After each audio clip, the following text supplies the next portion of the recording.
This is Democracy Now!, democracynow.org, The War and Peace Report. I'm Amy Goodman with Juan Gonzalez. Well, on Saturday, world leaders broke with the United States on climate change and reaffirmed their commitment to the Paris Climate Agreement, which they called, quote, irreversible. The final joint statement from the G20 summit in Hamburg, Germany, took the unusual step of acknowledging the U.S. rejection of the Paris deal while reiterating the rest of the world's support for the landmark climate agreement. The German Chancellor, Angela Merkel, said she deplored the U.S. decision to pull out of the Paris Accord, and British Prime Minister Theresa May said she was dismayed by Trump's decision. Like other world leaders here, I'm dismayed at the U.S. decision to pull out of the Paris Agreement, and I've urged President Trump to rejoin the Paris Agreement.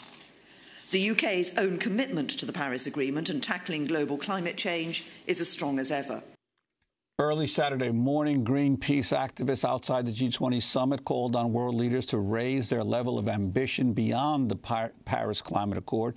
65 activists from several European countries scaled the Kohlbrand Bridge in Hamburg, Germany, and displayed a gigantic banner that simply stated, quote, end coal.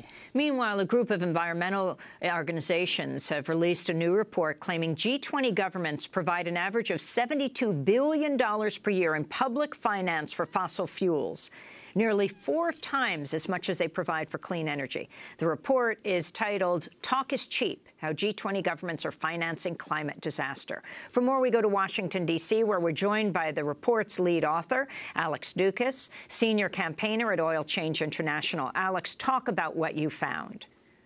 Thanks, Amy. Yeah, we found, as you mentioned, that $72 billion on average per year is flowing from G20 governments through their public finance institutions to support the production of oil, gas, and coal. As you mentioned, that's nearly 4 times as much as they're providing for clean energy, and that's on top of subsidies that they provide domestically to their domestic oil, gas, and coal companies. So, for example, in the United States, all of the industry-specific tax breaks that ExxonMobil and Chevron and other oil corporations benefit from. So, on the whole, we're talking about a huge amount of government support for fossil fuel production, and while it's excellent that the other G20 leaders put Donald Trump in a corner and became the G19 in standing behind the Paris Agreement, it's not enough just to say we're not Trump when it comes to climate change. It's not enough to simply confront his climate denial. These leaders have to act. They need to be putting their money where their mouths are. Well, could you give us some specifics of how these supports work, or some of the most egregious examples that you found in your report? Sure. There's still actually public finance for coal-fired power plants. Most of the finance that we looked at in the report is international finance. So, for example, money coming from U.S. or Japanese or Chinese public finance institutions supporting coal-fired power plants around the world. We've also looked at oil and gas finance and found that it's nearly half of all public finance for energy provided by G20 governments. So it dwarfs all other sources of energy in terms of the public support, especially into things like liquefied natural gas. And we're seeing an increasing trend in this public finance and public investment in natural gas infrastructure. And the G20 government, even with Trump in their climate, the G20 leaders, even in their climate and energy action plan with Trump, agreed that they called natural gas a clean fuel, which it certainly is not. And that's something that we want to point out, is that these fossil fuels and public investment in fossil fuels aren't at all consistent with the aims outlined in the Paris Agreement, which all of these G20 leaders, except for Trump, are happy to continue trumpeting. Alex, I wanted to ask you about what happened after the G20 summit when Secretary of State Rex Tillerson flew to Istanbul, Turkey, to receive the World Petroleum Congress's Lifetime Achievement Award in recognition of his outstanding contribution to the oil and gas industry. Meanwhile, Tillerson could soon be called to testify about a separate email account he used for years to discuss global warming while he served as CEO of ExxonMobil. That's according to the Associated Press, which reports that the New York Attorney General Eric Schneiderman is prepared to question Tillerson as part of his probe into whether Exxon misled its investors about the impact of climate change. Those separate emails, he went under a separate name, Wayne Tracker. During his Senate hearing in January, Tillerson refused to answer questions about Exxon's history of denying the science of climate change, telling senators scientific literature on climate change is, quote, inconclusive. He was asked about those reports by Virginia Democrat Tim Kaine. Are these conclusions about ExxonMobil's history of promoting and funding climate science denial, despite its internal awareness of the reality of climate change during your tenure with the company, true or false? Senator, since I'm no longer with ExxonMobil, I'm in no position to speak on their behalf. The question would have to be put to them. And let me ask you, do you lack the knowledge to answer my question, or are you refusing to answer my question? A little of both.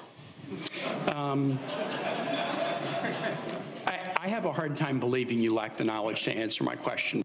So that was Tim Kaine questioning Rex Tillerson. He just received this Lifetime Achievement Award in Turkey. And certainly the U.S. was isolated at G20 when it came to Trump having pulled out of the climate accord.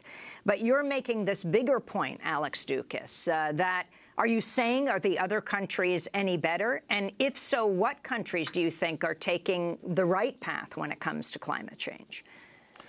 Look, I think that a lot of these other countries are better in word, if not yet in deed. And it is important, but it's also a crisis of immense proportions. And we can't just be talking about taking climate action anymore. We have to be taking climate action. So even Germany's government, the host of the G20 this year, with Chancellor Merkel at the helm, has been providing more public finance to fossil fuels than to clean energy. Same with Canada. So these are countries where, Justin Trudeau, Angela Merkel, they have lofty rhetoric about climate change, yet their public finance is still, the bulk of it's still going into fossil fuels, their public energy finance, rather than to clean energy. And that's something that needs to change immediately. So I wouldn't say that they're... And the significance of Tillerson possibly being subpoenaed to testify in this New York lawsuit? I think it's very significant, and I think it will be interesting to see what comes out of that process if he is made to testify. We'll see if Wayne Tracker or Rex Tillerson shows up on the stand. But I think one thing that this really highlights, both the fact that he's being compelled to testify potentially in this case for misleading investors about the realities and risks of climate change, but also his receiving this award for lifetime achievement for his work in the petroleum industry. It really lays something bare that is often under the surface in the United States, which is that we need to separate oil and state. And this isn't a thing that's a problem only in the U.S. It's a particular problem in the United States. But instead of having intermediaries where we have lobbyists or campaign contributions to politicians from the oil, gas, and coal industries, and then the subsidies flowing back from those decision makers to those industries, now we have the oil industry actually in charge of large parts of the United States government, including foreign policy at the State Department with Rex Tillerson. And I think that is a stark picture, and it's something that we need to wake up and address.